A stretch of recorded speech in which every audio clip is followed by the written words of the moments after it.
Lost Art with Andrew Cox, retired Master Gunnery Sergeant.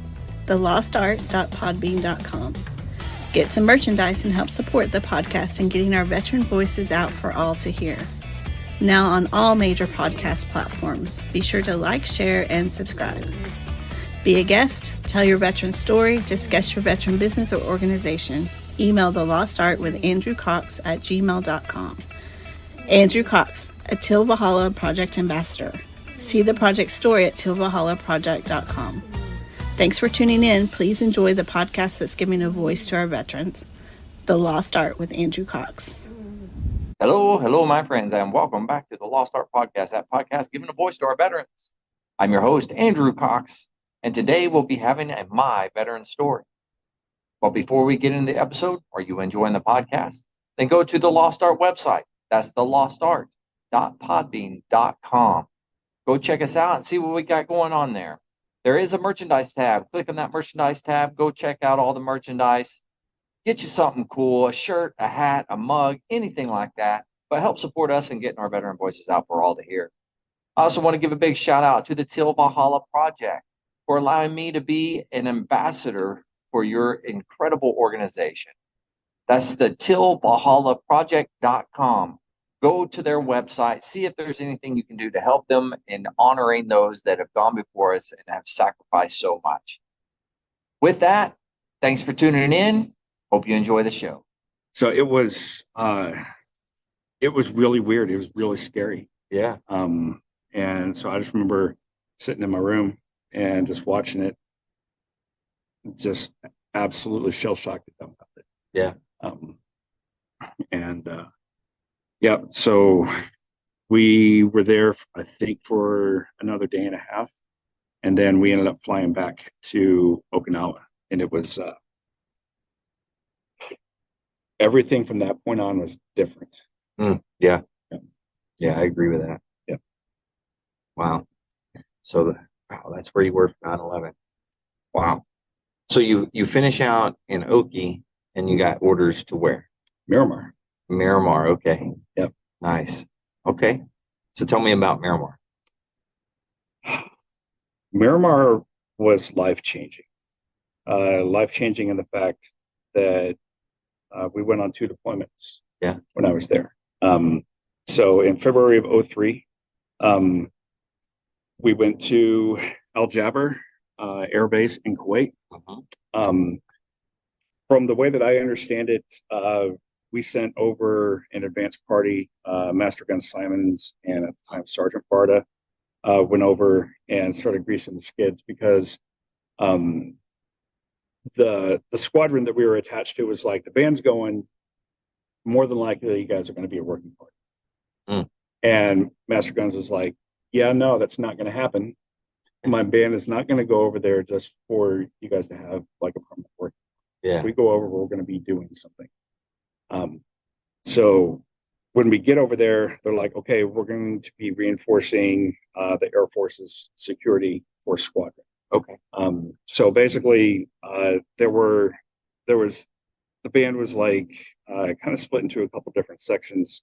The sergeants, there were a couple sergeants that stayed on the flights, but there was a group of us that were either part of convoy or QRF teams. Oh wow. Okay. And so I was part of a QRF team where before the actual invasion, so for like a month and a half or so, we ended up we would go and around the base, the Bedouins would be out basically camping, if you will. Right. Yeah.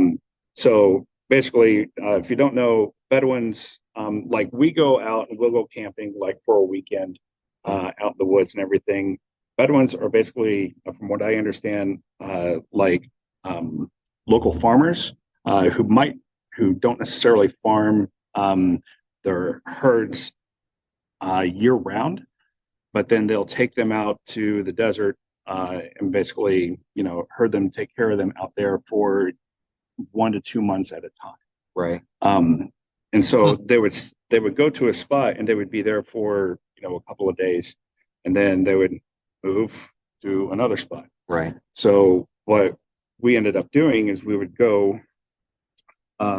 and we'd get, I don't know, we'd be in an up-armored Humvee, and we would get a 10-digit GPS coordinate. Right. And write that down. And then after we went around the entire base, or we would section it off by days, we would plot them into a system that basically where we could see and track movements. Oh, okay. So if we saw like one particular one going around the base, Oh, right. yeah, we always had an interpreter with us just in case something went down. Luckily, nothing ever did. Yeah. There was one time where we had to approach a Bedouin, and the interpreter, as he was walking up, he looked up at the guy in the turret and was like, basically like, keep an eye on that guy. Yeah, keep an eye on that guy. Yeah. And, which was like the most intense moment that I had over there. Wow. So it was really cool to have that experience, as bands. Yeah. It was really nice and refreshing after a couple of months to pick up our instruments again, like with a kind of a newfound, like, I would say, love for music again. Yeah. Not that there wasn't there before, but once you were forced to take a little bit of a break and come back to it and be like, all right, it's kind of cool. Yeah. Wow. And then how long were you over in Kuwait for that? We were there February to June of 2003. Okay. And was that was the band that went up to Baghdad to perform? Is that right? Yeah, it wasn't Baghdad. It was near southern Iraq.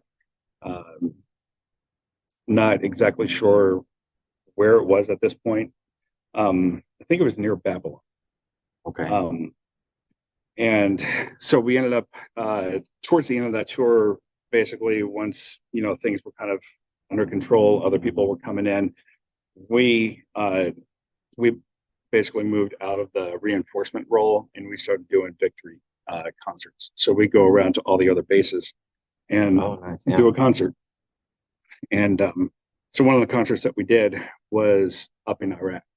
And from what I understand, we may have been like the first American musical unit, definitely to perform there.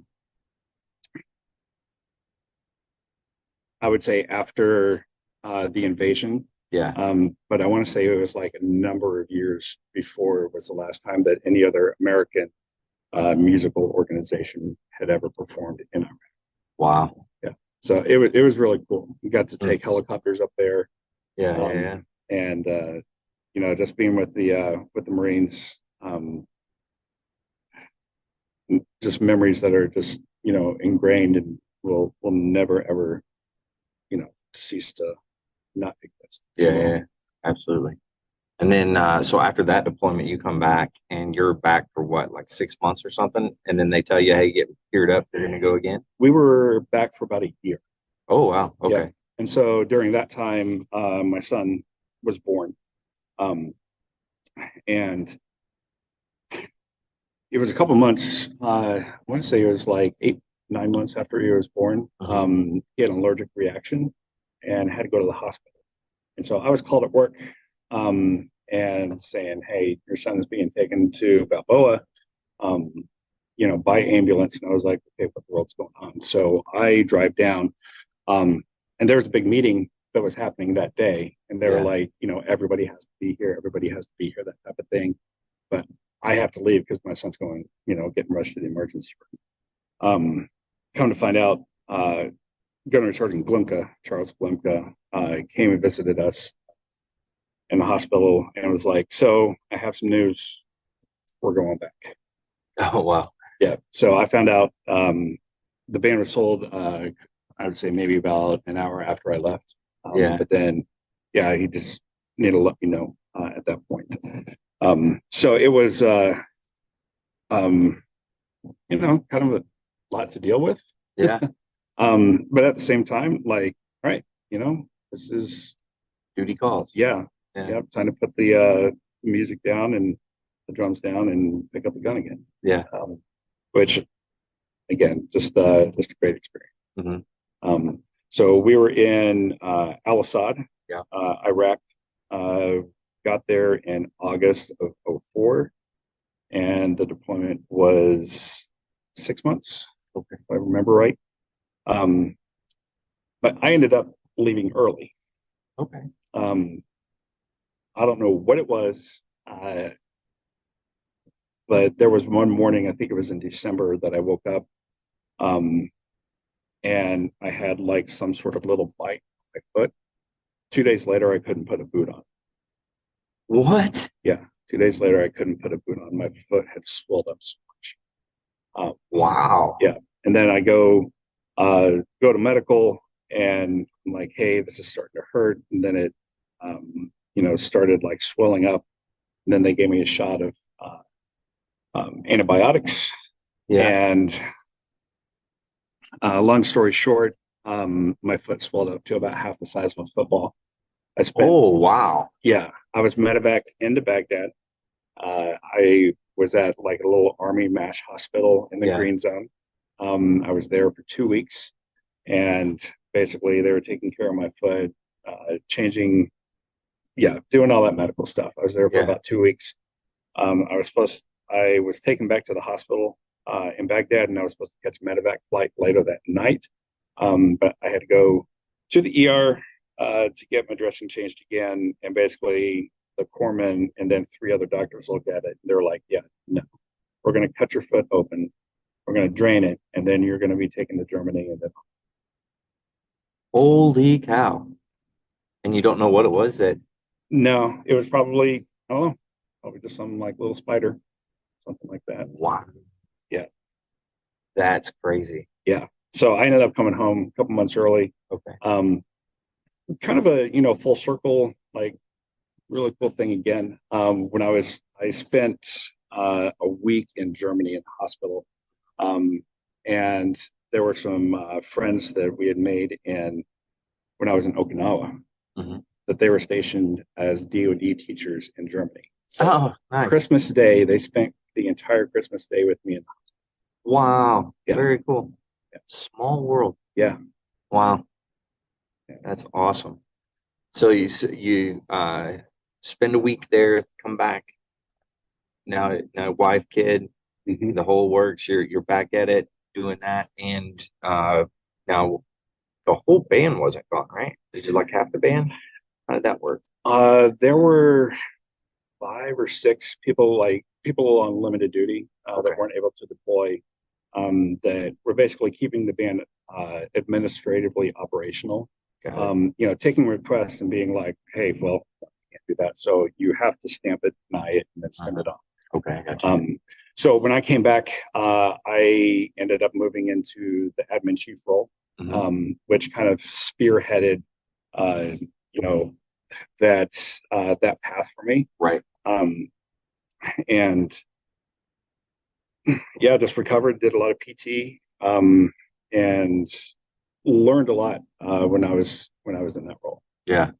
Well, you learn a lot from error, or at least I did. Yeah, and I mean, luckily, there were a couple of people who had, been there that entire time. And they're like, I was literally on the fly figuring things out, looking at old correspondence and being like, okay, so I just need to change this. Yeah. So for the most part, it was spot on and good. Yeah. All right. And then how much longer were you there at Paramount? I was there until August of 05. Okay. I want to say, and then I went to the ULC course. Okay. All right. So to the ULC course. Yeah. Knowing that you struggled a little bit in the basic course, now you're going to the advanced course. How was that for you? It was a blast. Yeah. Yeah. Awesome. Kind of got to the fun side of things. Okay. I was a lot better as a percussionist. Yeah. So I was able to kind of like really step up and increase my skills. Yeah. And my gosh, Chief Karoshes, he was the percussion instructor at that time. Okay. Just amazing percussionist and great teacher. Yeah. Very cool. Yep. There was that. And then I was part of the all Marine class. So anybody that knows anything about School of Music has heard about the all Marine class. And there was some Navy leadership who I will fail to mention they weren't a fan of a group of Marines. Go figure. Mhm. Yeah. It's okay. They've survived it. They'll be all right. Yep. Yeah. So, but overall, in the course, you learned everything you needed to learn and Mhm. stuff like that. And then, did you have enough time? You were able to get out and do things while you're there as well, or? No, I was pretty much just I really took that seriously. Not that I didn't take anything else seriously, but like I was hungry to learn, more about theory. I really enjoyed the arranging portion, getting into like, the jazz that side of things, Right, learning all of those different techniques and just really deepening my understanding of how music functions. Right. Very Cool. cool. Yeah. All right. So you finish up there, which is about 6 months ish, something like that. 9 months. 9 months. Yeah, it was October to, I think it was supposed to be like the end of April or something like wow. that. Okay. But I ended up leaving in May. I had an injury and then ended up boarding and doing my boards a little bit later. Okay. Gotcha. Yeah. So you stayed there a little bit to heal up or whatever. Yeah. Okay. All right. And then where to? Went to Rain Band San Diego. Back to where it all began. Yep. And was, second go around. Yep. Yeah. It was that was a lot of fun. I had just been promoted to staff sergeant as I was leaving the School of Music. So I showed up to the band as a staff sergeant. Yeah. And which that experience, getting to a new unit, basically, walking in as a fresh or a different rank, like it changes the perspective and not how you're treated, but, basically, I don't know, it changed my mindset quite a bit. Yeah. I think it's good for both the Marines that you are serving and for yourself, because when you step in that new rank, nobody knows you before. Well, I won't say nobody. Yeah. The majority doesn't know you from before, so it's like, oh, he's staff sergeant. And there's a given of there's a certain, I guess, perception of this is what a staff sergeant is. Yeah, it's just that clear delineation, just walking in and so that was I grew a lot coming out of the course, being, just dangerous enough. I knew just enough to be dangerous, with a lot of different things. Like I'd studied conducting kind of growing up in the Marine Corps, but I really got the drum major itch. Once I left the UL, of course. So, my gosh, being at the Fruit Depot, we went and did the Highland Games again, which was a completely different experience because at this time I was, I think I had been the acting drum major. I was sent up, and myself and Staff Sergeant Joey Payton. Yeah. My gosh. I talk to him pretty regular. Oh, you do? Yeah. Great guy. We went up and we did the Highland Games together. And that's just core memories I will never forget. Yeah. Very cool. Yeah, just learning, everything, every opportunity that you have and every experience that you have is a learning experience. Whether I'm not going to do that one again or like a lot of those. This work. Yeah. Lots of trial and error. Yeah. For sure. Yeah. But and then you showed up again. To the depot, and I think it was like me and then Hugh Wirtz, Staff Sergeant Wirtz. I remember a time where he and I were basically getting to work as early as possible so that we could convince you that you were injured before either the emblem ceremony or our graduation. I remember one day because like we were like, we want to be out there, we want to, do the drum majoring for this. And there was one day where you're like, guys, I have to do my job. Like I'm going to say no. I have to do my job. I want this for you, but I have to do this for me. I remember that because it was almost every single time. Now the good thing was when Jack Davis got there, he's like, if I'm out there doing morning colors, you're going to be out there doing morning colors. So that was my gig. Like, no matter what, I had to do morning colors. But I think a whole month went by, and I hadn't done any other ceremony. And I would like come in and I'd be like twiddling my thumbs because I'm like, I'll go watch the ceremony, I guess. And I'm like, man, I ain't got nothing to do.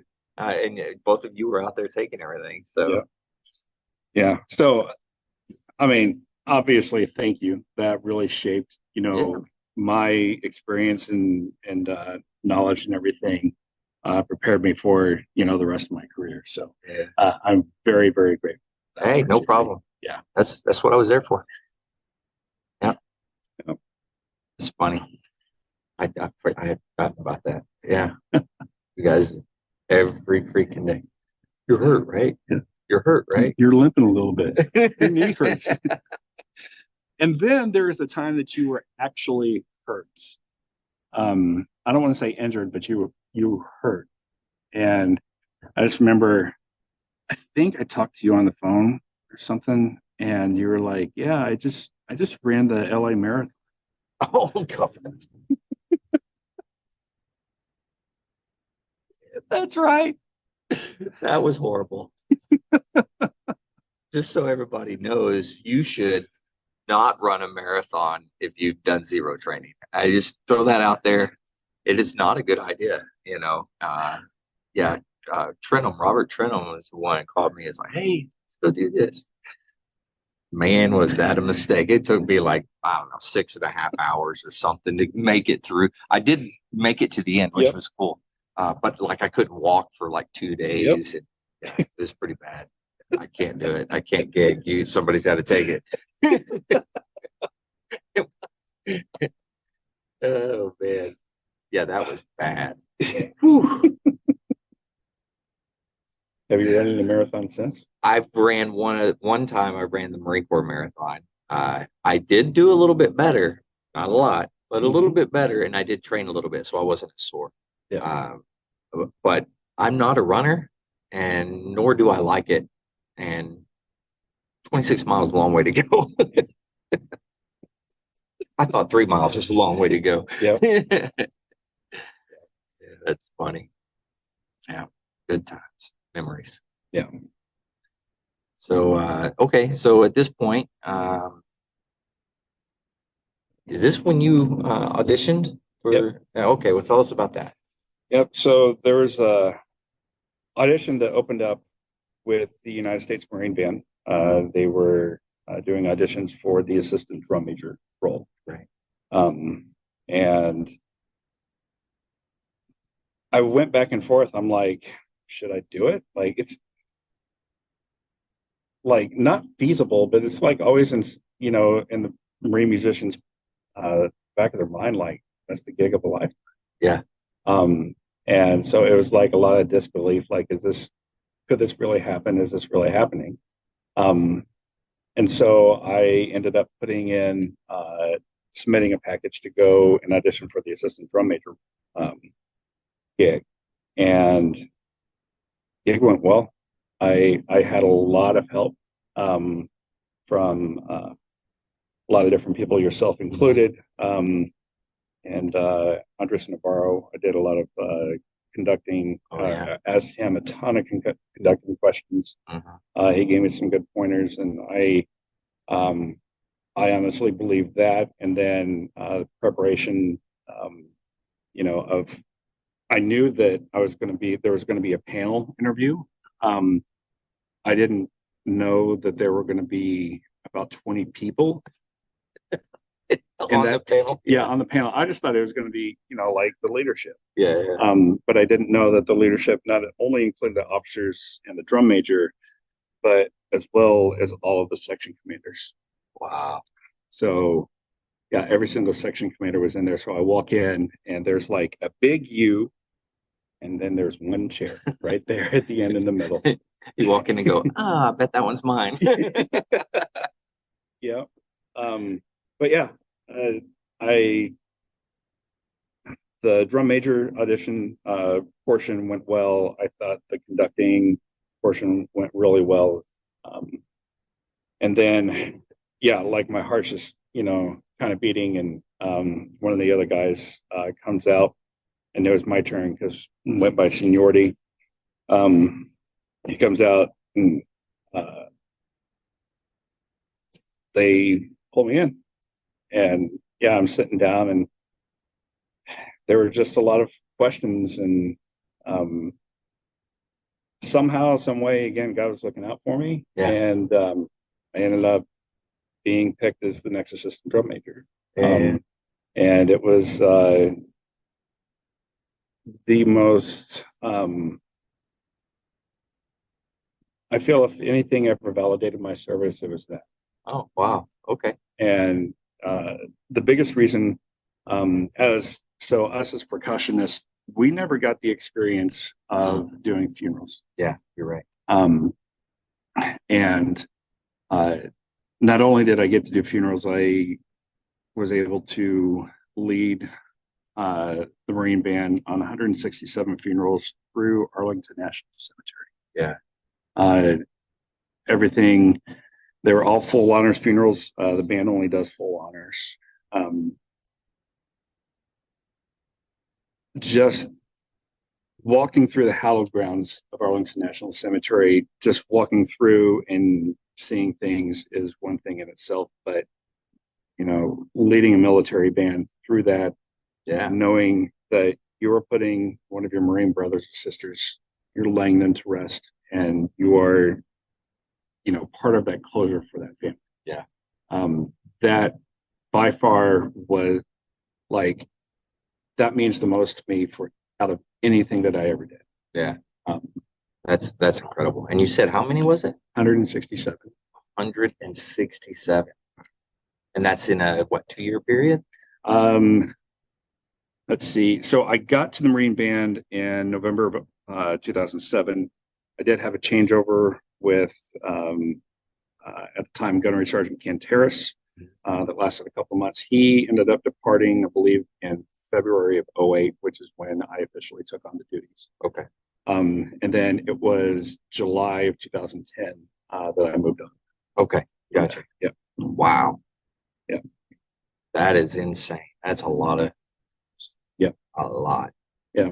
And that wasn't the only thing you did, though. I mean, you did what, Friday evening parades. You would, I'm sure there were other gigs throughout the capital region that you were going to do, because you did a lot of the conducting for sit down things as well. Yeah. For patriotic openers, basically, I very rarely did the conductors actually take patos. So usually it was either myself or the drum major. We would take the band out, and yeah, so I got to do a lot of those. So coming full circle from that MCRD story with Sergeant Major Kent doing the bass drum. When I got to Marine Barracks, Washington, Sergeant Major Kent was the Sergeant Major of the Marine. Yeah. And so there was one rehearsal that we were doing for a parade, and I saw him. So I go up to him, introduce myself. I'm like, Sergeant Major, I'm Staff Sergeant Yocom. I'm new assistant drum major for the Marine Band. And he was like, how you doing, Devil Dog? I'm like, I'm really great right now. I was like, Sergeant Major, I want to know if you remember something. And I was like, do you remember when you were at Recruit Depot in San Diego and you played the bass drum on a rehearsal for a pass and review? He was like, yes. And I was like, I was that snare drummer. And he was like, no way. And so, like, then it was that personal, kind of a personal, more personal relationship. Yeah. That you get to have with senior leadership. That's, becoming a staff NCO, that kind of opens up the door. Yeah. But then just like, memories like that, I know that's something that he would never forget. And then just to be able to kind of, I would say reintroduce myself to him. Yeah. And then I ended up being the drum major for the staff NCO parade, which is hosted by the Sergeant Major of the Marine Corps. Oh, very cool. Yeah, normally the commandant or flag officers host the evening parades. But there's one, it's always the last parade in July that the Sergeant Major of the Marine Corps hosts. And so there's no officers on the parade deck, and then there's only enlisted. Wow. So that's, it was, that was really cool. Kind of coming that full circle. Wow. Yeah, that really is neat. I like that. Yeah. So at this point, then you end up finishing up there, and you get orders again. Yep. Where did you get orders? I PCA down to Quantico. Oh, okay. Yep. All right. How was Quantico? It was amazing. Yeah. Yep. One thing that I realized that I failed to mention a lot of very impactful leadership throughout my career. Yeah. A good friend that I still have to this day, Charles Glinka. He was my drum major at MCRD, my first band at Miramar. We spent a lot of years together. And so him, Master Gunnery Sergeant Simons, just phenomenal Marine. Learned so much from him. Let me see who else. Trying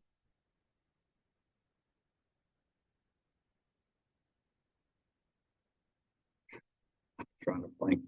It's okay. Yeah, I do that all the time, especially when it comes to names. I'm horrible at remembering names. Yeah, but when I got to Quantico Marine Corps Band, the band officer there was Chief Warrant Officer Bartholomew. Oh, okay. Yep. So that's, and when I got there, so when I was at the Marine Band, when I got the gig, I was not an MOS drum major. Okay. Which was weird within itself. So I ended up picking up the drum major billet. Right. When I was there. So when I got to Quantico, I took over as the drum major. And so it was my first experience, like coming into a band and being a billet holder. Right. And so Chief Warrant Officer Bartholomew was my band officer. Master Sergeant Carpenter, Chris Carpenter, he was the bandmaster. Good friend Mike Stanley. He was the enlisted conductor, and then I think it was Kevin Blake was the small ensemble leader. And the team that we had there we worked together really well. Yeah. I learned a lot through trial and error, little things here and there that really kind of made me step up my game. Right. And my gosh, things have changed me for the rest of my life. Yeah. One of them being, which I don't know if any other military guys have talked about this, but one of the things that I struggled with for a really long time was alcoholism. Yeah. And I'm so gracious for the leadership at Quantico because it was mandated by the Navy that I attend alcohol treatment. And so on November 4th, 2010 was my last drink, and November 7th, 2010 was when I started therapy. No kidding. Yeah. And it wasn't inpatient, it was inpatient. It was the outpatient form. But 3 days a week, basically my mornings up until noon, I believe, where I had to go to therapy. Yeah. So the drum major billet was basically open. At that time, I had a good assistant drum major who, stepped in for, things whenever I wasn't there. But for the most part, I was able to handle everything administratively. But the leadership really supported me with that, and that meant the world to me. Yeah. And I owe a lot. It made it easy for me to want to get sober, because I knew that I had people on my side. Yeah. And that's what we should do, and we should try to recognize in it, as we're going through life, when we see somebody struggling with it, maybe they don't realize they're struggling with it, to bring it to their attention and try to get them the help. But it's up to the individual to want to get the help. Yep. And good on you, man. That's awesome. Yeah. I will say, I was going through some therapy, talking with my therapist, and we were talking about how much I'd have to drink, which I pretty much drank every night. I didn't get drunk every night, but I drank a lot. He was like, why don't you talk to one of my guys? And I put it off for a long time, and ended up, I needed it. It saved, I honestly think it saved my life. Like, it wasn't a matter of if I was going to get in an accident or get a DUI. It was a matter of when at that point. Yeah. So that really kind of unlocked a lot of trauma, I would say, of things that I had gone through that I needed to address in my life. And that really did kind of set me on a path to when there were a lot of other things that I needed to address. Yeah. So when I was I ended up leaving the Quantico Marine Corps Band in August of 2011, because there was a spot that opened up at the senior musicians course. Oh, okay. So I was able to go to the SMC and focus a lot on conducting, which is something that I really, really love to do. And I had a great time there. The thing that happened while I was there was Albany and 29 Palms, the bands were shut down. So at that point, at least for drum majors, there were 2 drum majors that were basically like floating. Right. And so they couldn't send me from the school out to run those bands. Okay. So I ended up staying at the School of Music. Again, it's going through a lot of personal things, and it really affected my work performance. Don't really have a whole lot of regrets, but I wish that things could have worked out a little bit differently there. But I ended up, they offered the early retirement, the Terra. So in August of 2014, I retired from the Marine Corps at 16 years and 7 months. Oh, wow. Okay. So ended up, and honestly, that's one of the greatest things that ever happened to me. Yeah. I didn't want to go, but it was one of those things like, all right, I either do this, take the early retirement, or roll the dice. Yeah. And so, I just want to thank, there are some people who I corresponded with that really kind of set things in motion. And so I owe a lot of that, my gratitude of that. Yeah. Very cool. And it's good that you, one, recognized it in yourself, that, hey, it's time to cut ties and move on. But 2, just to be able to want to get better, and that, throughout all the struggles that are happening, you're like, I need to concentrate and I need to focus on these things to keep me going in the right direction. Yep. So good on you for doing it. Thanks. I mean, that's a tough decision. You're talking, that Terra come out, and a lot of people were like, oh yeah, I'll take it or whatever. But 20 year plus retirement looks, it's nice. It's not a bad chunk of change. And for you to recognize and say, hey, I need to focus on it. Yep. And that's a big deal. Yep. Huge. Yeah. Yep. And so the thing that I met my wife when I was stationed at Quantico. She was a police officer in Milwaukee, and best friend. I couldn't do life without her. She's absolutely amazing. we got married in September 2012. And then like I still had at that point, 6 more years until retirement. Right. Yeah. And then, things worked out the way they did. And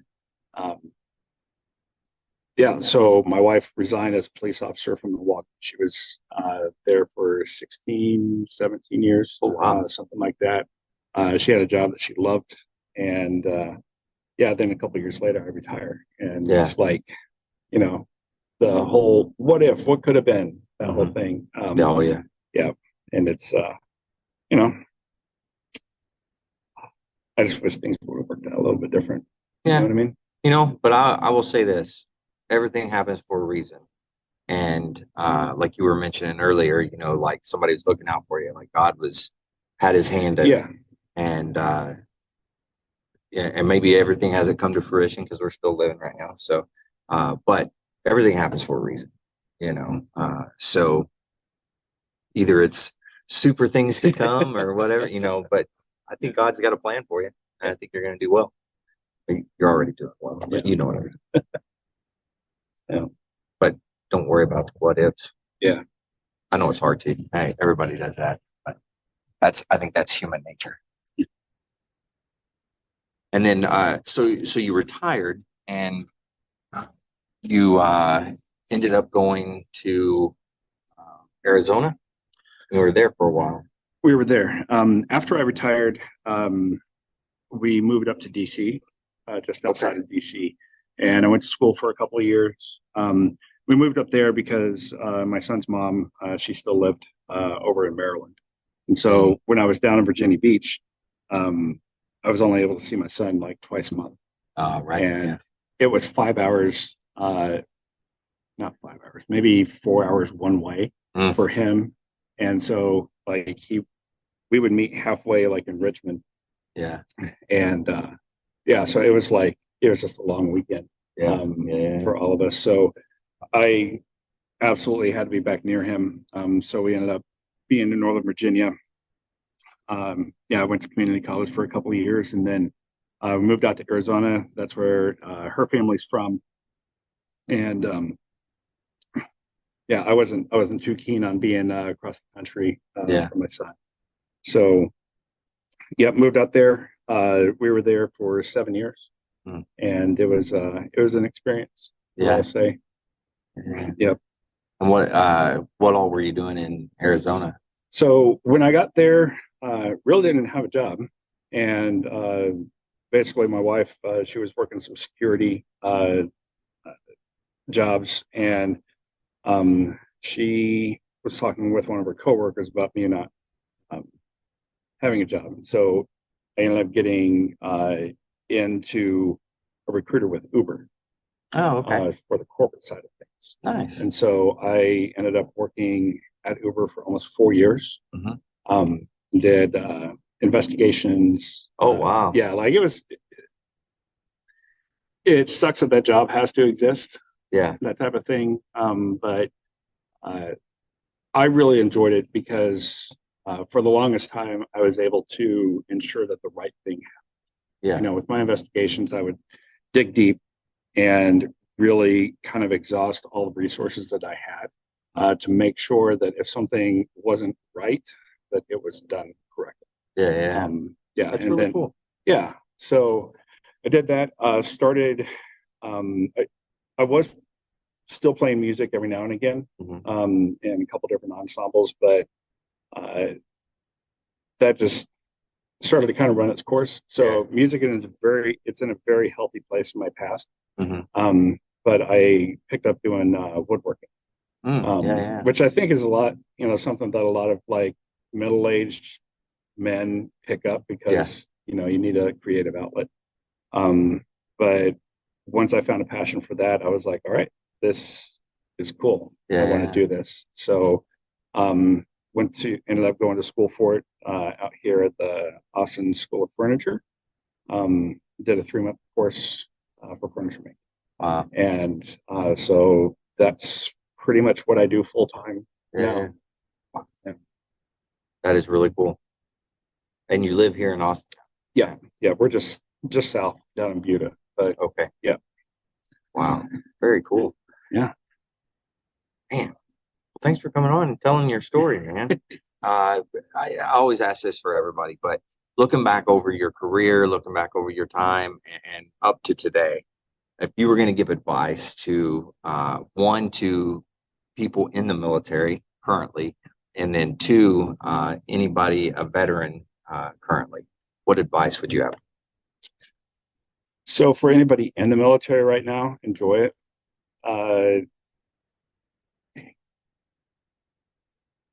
Yeah, I miss the camaraderie. Yeah. Yep. Enjoy that, start develop those lifelong connections. I think it's cool that, when you showed up, like, it's kind of able to pick up right where we left off. Yeah. That type of thing. Absolutely. And, social media helps with that a lot. But yeah, just enjoy the time. I for certain did. And just live life with zero regrets. I like it. Yeah. And then for anybody who, any veteran, take advantage of resources. They're out there. Yeah. Very true. Ask questions. Go to our website. There's tons of resources on there. Change your socks. Yes, you always have to. It's important. Yeah. Cool, man. Hey, thanks for coming on. I appreciate you. It's been awesome. All right. That'll sum it up then. All right. If you're a veteran and you're struggling, you need some help, don't forget that the VA does have some incredible resources. You can always dial 988, press option 1. You can also text 838-255, or you can go to veteranscrisisline.net, click on that chat icon. Any of those options are going to be able to put you in contact with somebody that can help you out. But remember, one veteran life lost is one too many. I care about you. The veteran community cares about you. So please reach out for help. And if you're a veteran out there and you're not struggling and you're doing well, don't forget about your fellow veterans that you serve with. Reach out to them, ask them how they're doing. And if they need a helping hand, go ahead and help them out as well. With that, I hope you enjoyed the show. Stay motivated. Change your socks.